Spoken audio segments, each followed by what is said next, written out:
Hello everyone. Good evening. मैं ना job करती हूँ और मेरा जॉब का रूट मतलब 1-1.5 घंटे का है। तो मेरे पास पर्सनल व्हीकल है, तो मैं पर्सनल व्हीकल एक्टिवा लेके आती जाती नहीं हूँ। और मैं बस में ट्रेवलिंग करती हूँ और मेरे को 2 बसें चेंज करनी रहती है।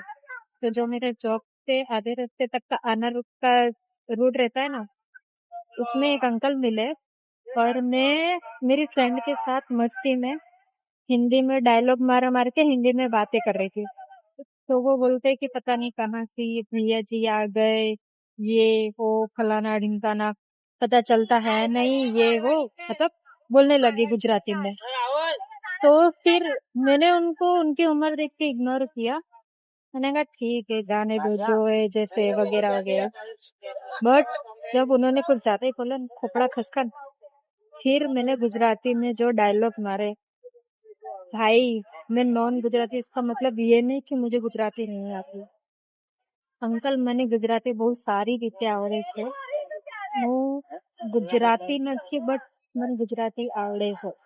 એટલે તમે એવું ના સમજતા કે તમે કઈ બી કહેશો કરશો મને ખબર નહીં પડે. ગુજરાતી મીડિયમમાં ભણી છું પણ એવું ગુજરાતી નથી તો એનો મતલબ એમ નહીં કે મને આવડતી. તમારું કેવી રીતે બેન્ડ વગાડી મન સારી રીતે આવડે. ઇજ્જત કરું છું તો ઇજ્જત લેતા બી મન બહુ સારી રીતે આવડે. એટલે તમે તમારી લિમિટમાં રહો, નહીં તો હું શું કરીશ એ તમે નહીં વિચારી શકો.